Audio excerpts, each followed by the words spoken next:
The Intouchables Arsène Lingerie is a French biographical comedy drama about the bond between Philippe, a wealthy quadriplegic, and Driss, a young ex-convict. Philippe hires Driss as his caregiver despite his lack of experience. Though their backgrounds differ greatly, they form a deep friendship built on trust, humor, and honesty. Driss brings energy and joy into Philippe's life, while Philippe helps Driss discover responsibility and purpose. Eventually, Driss leaves to support his family, but returns when Philippe needs him most. Based on a true story, the film celebrates the power of friendship to overcome social and physical barriers. Welcome back to Movie Recaps. Today I will show you a biography, comedy, drama film from 2011, titled The Intouchables. Spoilers ahead. Watch out and take care. One late night in Paris, Driss is driving his employer Philippe through the city. When waiting in traffic gets too boring, Driss breaks the speed limit and begins driving quite fast, dodging other cars and not caring about traffic signs. This causes the police to go after him, and Driss bets €100 that he can lose them, but after driving under a bridge, the cops catch up by ambushing them from both sides. Driss doesn't look too worried though, and this time, he bets €200 that he can get them an escort. The cops make him leave the car and he starts acting then, behaving offendedly and telling them Philippe can't move and he was taking him to the hospital. The officers find proof of this when they find the wheelchair in the truck, and, when approaching Philippe, they see him convulsing, which is also an act. Seeing as it's an emergency, the cops forgive Driss for breaking the speed limit and offer themselves as escorts on his way to the hospital. To celebrate winning the bet, Driss plays September by Earth, Wind and Fire, and when they arrive at their destination, he shares a smoke with Philippe as soon as the cops are gone. Driss promises he'll handle it and drives them away just before the hospital staff could find them. This friendship began many months ago. Philippe and his assistant Magali are holding interviews to find a new caretaker for him, but it isn't going too well, because all applicants have very standard or awkward answers to their interview questions. But they're suddenly surprised when Driss storms in, ignoring the fact it isn't his turn quite yet, because he only wants some papers to be signed saying they won't hire him so he can get the unemployment benefits. He's blunt and a little rude, even hitting on Magali, but Philippe finds him amusing and asks him to come back the next day for his signed papers. Driss goes back to his home in a humble neighborhood and tries to take a bath while all his little siblings bother him, only managing to get it done in time thanks to his sister Mina, who is a bit older than the others and more responsible. While waiting for their mom to arrive, he looks through the window and notices his brother Adama getting out of a suspicious car. When the boy enters the apartment, he just says he was at school and leaves again after grabbing his bag, causing Driss to be even more sure that he's up to something. In the evening, his mom arrives, and he gives him a Fabergé egg he stole and tells her he's been away on vacation when she asks. She isn't happy to see him though, because he disappeared for 6 months and never called, and now he's shown up out of nowhere as if her home was a hotel. As she's absolutely done with all his lies and she has other children she has to take care of, she kicks him out and tells him not to come back. Driss spends the night having a smoke and some snacks with some neighborhood friends. The next day, Driss goes back to Philippe's house for his papers, and he's received by the housekeeper Yvonne, who shows him around the place and tells him about Philippe's daily routine. She also shows him the room he would get for himself with his very own bathroom. Driss can't help staring at the bathtub before he's dragged to see Philippe, who offers the signed sheet of paper but also a job opportunity. Driss accepts the 1-month trial, and Philippe tells him he bets he won't last 2 weeks. After bringing his things to his room, Driss is taught how to take care of Philippe. He must learn how to keep his legs stimulated, how to put him in the wheelchair, how to help him shower and change his clothes. Things get awkward when Driss discovers he must put on him some high stockings and even clean his butt after Philippe uses the bathroom, but no matter how much he complains and says he won't do those chores, he ends up accepting them as part of his job. Later in the evening, while he's enjoying a snack on the roof, he's interrupted by Philippe's daughter Elisa and her boyfriend Bastien, who are looking for a private place to make out, and he kicks them both out after refusing to share his beer. Driss quickly gets used to the daily routine with Philippe, even if at first he does make some mistakes he learns from, like handing the phone to Philippe instead of putting it on his ear or forgetting the baby monitor while having a bath. He also learns to organize his mail in different folders, most of the letters he opens for Philippe, but there's a series of private ones he isn't allowed to look at. When he finds a flyer promoting female escorts, he decides to start a file just for those instead of throwing them in the trash as Philippe says.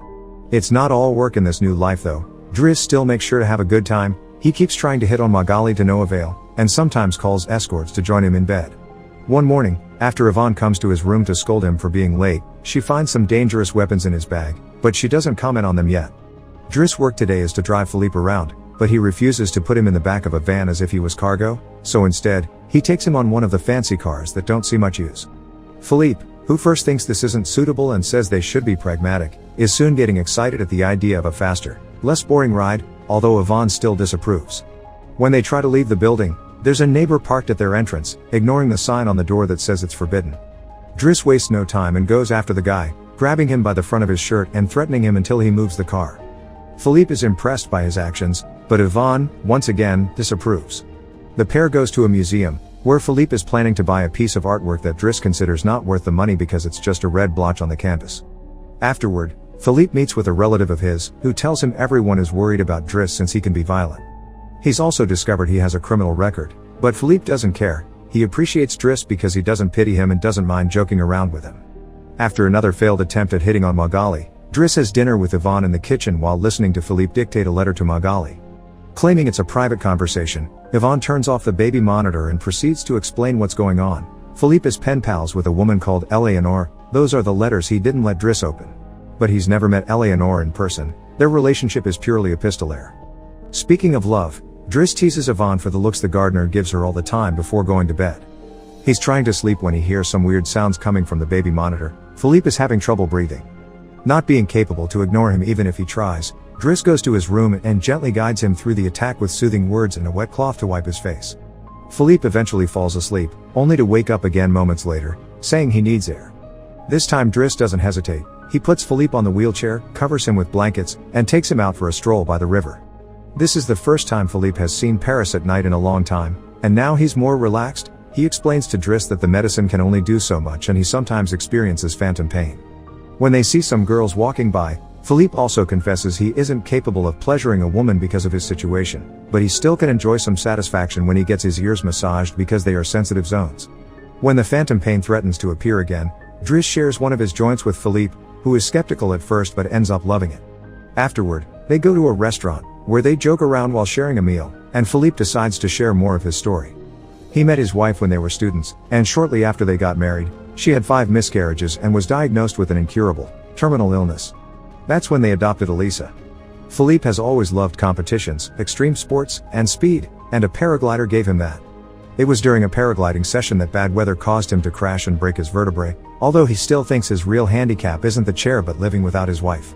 After joking around some more, Philippe remembers the date and realizes Driss has passed his 1-month trial, so he's now officially hired.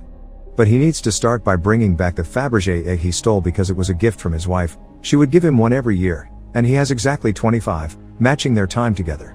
The next day, Driss goes to talk to Mina when she's leaving school, who is a bit offended because he hasn't been answering her messages except to ask her to look for the egg. She also tells him about some cops that have been calling their home.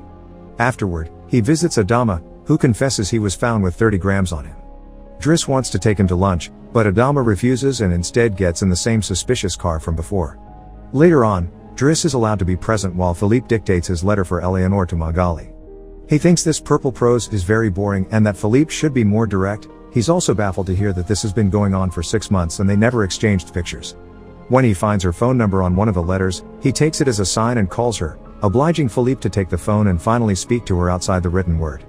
Their conversation goes so well, Philippe is now on the phone with her all the time, even right before he and Driss attend the opera, during which Driss laughs and makes fun of the costumes. The next day, Driss convinces Philippe to accept to exchange pictures with Eleanor and chooses one of him in the wheelchair.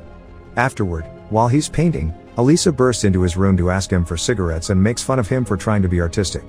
Getting angry, he kicks her out before going to see Philippe, who is currently asking Yvonne to change the chosen picture for one of him when he wasn't quadriplegic. She hides the picture inside the escort file right before Driss burst in, complaining about Elisa and telling Philippe he needs to discipline her, something Yvonne agrees with. Philippe agrees to talk to her, but he's mostly surprised when Driss lets it slip that he's been painting. Days continue to pass, and the friendship between Philippe and Driss continues to grow. Driss takes him to play in the snow and brings him with him when he goes out for a run. Philippe gets him his first suit and scolds his daughter while Driss listens to him through the baby monitor. When Driss finishes his first painting, he shows it to Magali, who slaps him when he tries to kiss her.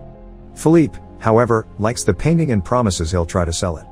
The two of them have a great time with each other, enjoying things like getting a faster car, sharing joints, and even hiring escorts together. When Philippe's birthday comes, he isn't very excited about it. Every year, he pretends to be surprised that they're throwing a party and has to meet with all these relatives that only come to see him on the date to check he's still alive. Philippe says it'll all be rather boring. While he and the guests enjoy some live classical music, Driss searches for Elisa, who is crying in her room after having taken some of Yvonne's pills, which won't kill her as she expected. The reason why she's sad is that Bastien broke up with her and called her a tart, so she asks Driss to talk to the boy, which he accepts to do for a price. Meanwhile, Philippe is showing Driss painting to his relative and manages to convince him to buy it for 11,000 euros. Driss goes back to the dining room and chats with Yvonne, who tells him Magali is in a relationship with someone named Fred, but things are rather rocky at the moment, giving Driss hope. As the party begins to die down, Philippe makes Driss listen to some of the most important songs in classical music history, but he could only joke in response. After the band is done, he brings his iPod and plays Boogie Wonderland by Earth, Wind and Fire before he starts dancing right in the middle of the floor. He's an incredible dancer and he even convinces the rest of the party to join him and dance with him, which Philippe enjoys watching. Later, when putting Philippe to bed, Driss opens Eleanor's latest letter to him. She sent her picture, showing she's rather pretty, and is telling him they should meet next week when she visits Paris. When the day of the date comes, Yvonne and Driss put Philippe through dozens of outfits until they find the perfect one. And since it's Yvonne the one that will take Philippe to the date, Driss uses his day off to visit Bastien and threatens him until the boy accepts to apologize to Eliza and to bring her croissants every day. He also asks him to fix his hair. Afterward, he visits his mother at work, but only to watch her from afar. At the restaurant, Yvonne and Philippe are waiting for Eleanor, who is very late. After waiting for an hour, Philippe gives up, calls Driss to ask him to take him away, and then leaves the restaurant without noticing Eleanor is arriving at the same time. That same night, Philippe takes Driss with him in his private plane and gives him the money he got for selling the picture, making him immeasurably happy. They make it to the countryside the next morning, and Philippe decides to go paragliding, dragging Driss with him as well. Driss doesn't want anything to do with it, but after initially freaking out, he ends up enjoying the experience. When they return home, Adama is there waiting for Driss and gets scolded when he sees the scars on his face. Adama will still not tell Driss what's happening in his life though, so Driss makes him wait in his room while he calls Mina to tell her not to worry and goes to put Philippe to bed. Philippe, however, isn't sleepy yet. After making Driss look at a painting with him, he asks him about his family, which Driss at first doesn't want to talk about but eventually gives in. It turns out Adama technically isn't his brother and his parents aren't actually his parents, they're his aunt and uncle. They fetched him from Senegal when he was 8 because they couldn't have kids, and his real name is Bakari Bassari, but because other kids had that name, they called him Idris, and that became Driss. One day, his aunt miraculously was able to conceive, and after his uncle died, there were other men and more kids as well. In the same way Driss had talked to him about Elisa, Philippe points out that Adama needs discipline, so he fires Driss so he can be there with his family because he can't spend his whole life taking care of an old man. The next morning, after Bastien has brought his daily croissant while wearing a better hairdo, Driss packs his bags and gets ready to go. Magali comes to say her goodbyes, and when Driss tries to hit on her one last time, Magali introduces him to his significant other Fred, which is short for Frederic. Turns out Magali isn't interested in men, and Driss gives up on the spot.